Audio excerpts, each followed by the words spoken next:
أعوذ بالله من الشيطان الرجيم. بسم الله الرحمن الرحيم. وبه نستعين على أمور الدنيا والدين. وصلى الله على محمد وآله الطيبين الطاهرين. كل نفس ذائقة الموت. صدق الله العلي العظيم. Naam, alhamdulillahi rabbil alamin. Kita bisa bertemu kembali dalam pelajaran sirah. Naam, kita sampai pada yang Al-Fakir janjikan di pertemuan sebelumnya, yaitu kita akan membahas tentang ghazawatu Rasulillah. Ghazawat itu jamak dari ghazwah yang artinya perang. Jadi ghazawat itu peperangan Rasulullah Shallallahu Alaihi Wasallam. Peperangan pertama umat Islam yaitu dinamakan dengan Ghazwatul Badri atau Perang Badar.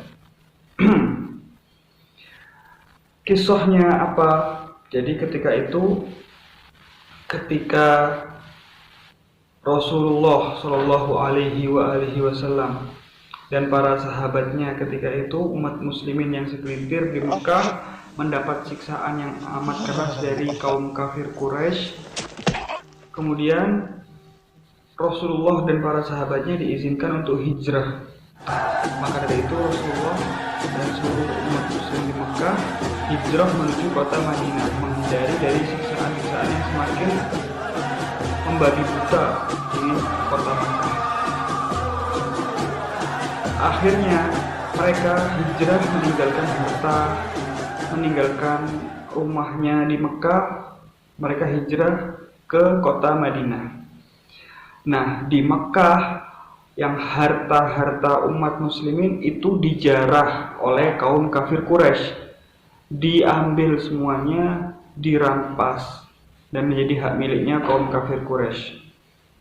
Lalu kemudian tak lama berselang setelah hijrah, kaum muslimin mendengar bahwasanya kaum kafir Quraisy datang dari perdagangan mereka dari Syam menuju kota Mekah. Lalu mereka mendengar hal itu, mereka ingin mencegat di tengah jalan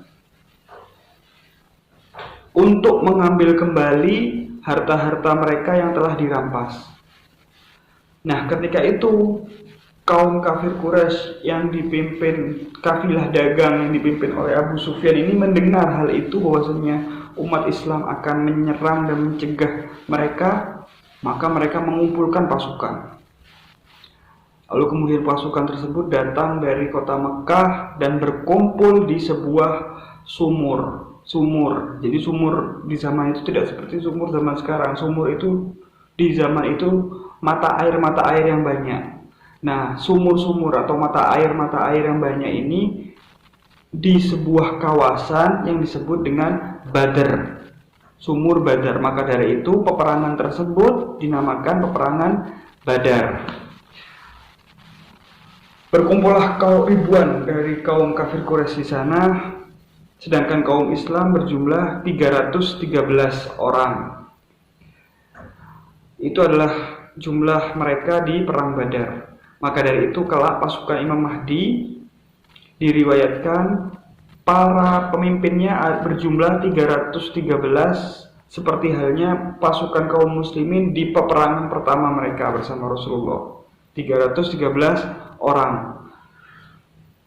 313 orang melawan ribuan orang. Yang pertama dilakukan di perang Badar ini yang disebut dengan Mubarazah.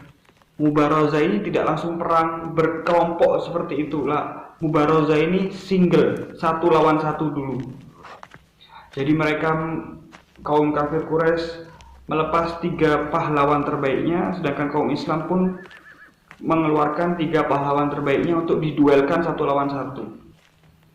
Nah, ketika itu kaum muslimin, perwakilan dari kaum muslimin adalah Hamzah ibn Abdul Muthalib, paman Rasulullah Shallallahu Alaihi Wasallam yang disebut dengan Asadullah atau singanya Allah, melawan mertua dari Abu Sufyan atau abahnya Hindun. Kemudian Hamzah di peperangan itu menang telak, dibunuh. Maka dari itu kelak Hindun sangat dendam dengan Hamzah. Nanti di perang Uhud akan diceritakan pembalasan dendam Hindun kepada Sayyidina Hamzah Asadullah. Perwakilan kedua adalah Amirul Mukminin Ali bin Abi Thalib melawan kaum kafir Quraisy. Dan perwakilan ketiga menang juga. Jadi 3 kaum muslimin semuanya menang, 3 perwakilan kaum kafir Quraisy semuanya kalah. Setelah itu baru terjadi peperangan yang berkelompok. Nah, saat itu korban dari kaum kafir Quraisy berjumlah 70 orang. Dan tawanan yang didapat dari kaum kafir Quraisy berjumlah 70 orang. Artinya 70 yang tewas dan 70 ditawan oleh kaum muslimin, sehingga peperangan itu dimenangkan oleh kaum muslimin. Itu adalah peperangan pertama yang Allah abadikan dalam Al-Quran, yang mana satu orang kaum muslimin bisa menghadapi 10 orang.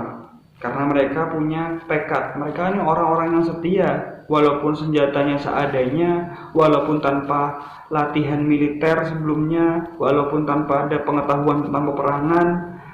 Mereka dipimpin oleh jenderalnya saat itu adalah Rasulullah SAW sendiri yang memimpin peperangan, sehingga mereka dengan berani, karena mereka ini orang-orang yang dibantu oleh Rasulullah.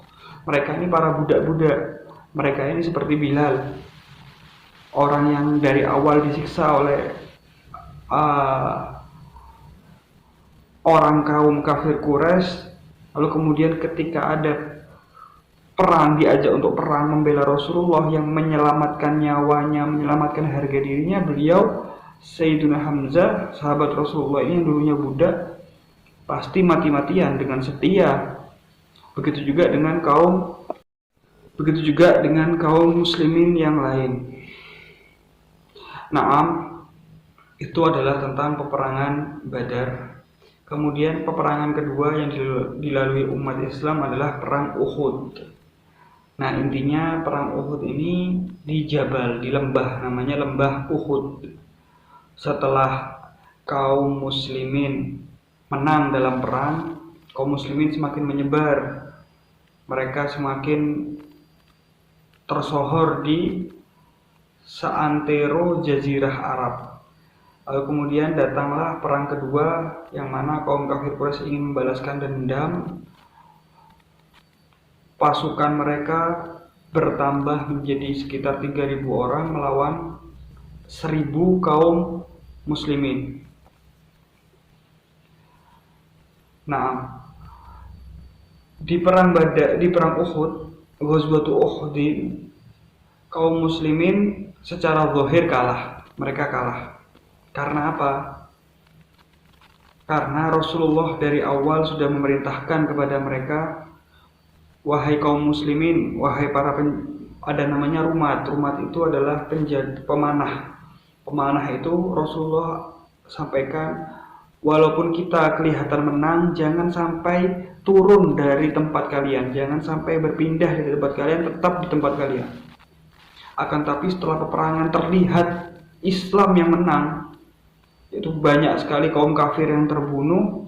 Lalu kemudian karena banyak ghanimah atau harta-harta perang di sana di bawah lembah tersebut, akhirnya pemanah ini melihat harta-harta yang begitu banyak, tidak tahan dirinya untuk mengambil rampasan perang tadi, akhirnya turun, yaitu meninggalkan tempatnya, yang akhirnya tempat tersebut dikepung lagi oleh kaum kafir Quraisy yang lebih banyak. Akhirnya mereka terbunuh di sana, dan Rasulullah sampai terluka pelipisnya, tulang pipinya Rasulullah sampai berdarah. Dan Sayyidina Hamzah syahid ketika itu.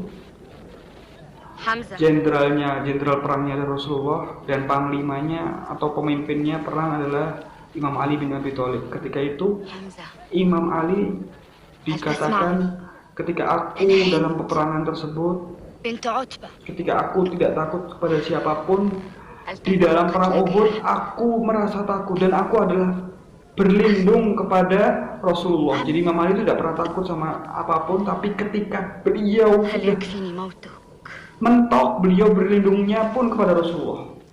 Karena tahu Rasulullah lebih afdal daripada Imam Ali bin Abi Thalib. Intinya Sayyidina Hamzah di situ syahid. Lalu kemudian Hindun yang ikut dalam peperangan Uhud tersebut merobek dada Sayyidina Hamzah dan memakan hatinya di khalayak ramai sehingga terkenal dengan Aqilatul Akbar. Itu yang dilaknat di ziarah Asyura, Aqilatul Akbar, pemakan hati. Itu adalah Hindun, yang mana keturunannya nanti itu Muawiyah, putra Hindun. Keturunannya Muawiyah, Yazid, sampai keturunan-keturunannya akan memusuhi Ahlul Bait. Diawali di perang Badar tadi. Nah, yang dapat kita pelajari dalam perang Uhud ini adalah apa? Apakah perang Uhud ini kekalahan kaum muslimin atau justru kemenangan? Yang menjadi pelajaran, dohirnya kaum muslimin kalah, tapi secara batin, secara maknawi kaum muslim menang. Kenapa? Karena jika seandainya kaum muslim itu di situ menang, mereka akan menyangka seperti ini, oh saya tidak menurut perkataan Rasulullah saja bisa menang. Artinya mereka tidak menuruti perkataan Rasulullah saja menang. Maka dari itu Allah tentukan kalah secara dohir, tapi menang secara batin, agar mereka selalu ingat, oh iya, jika kita tidak mengikuti apa kata Rasul, kita akan kalah pasti, walaupun kelihatannya menang. Seperti itu. Itu mungkin pelajaran yang bisa Al-Fakir sampaikan. Kurang lebihnya mohon maaf. Dan tugas antum adalah mempresentasikan lewat suara, boleh lewat video seperti ini. Mempresentasikan lalu kirimkan ke WhatsApp Al-Fakir. Naam, syukran. Wassalamualaikum warahmatullahi wabarakatuh.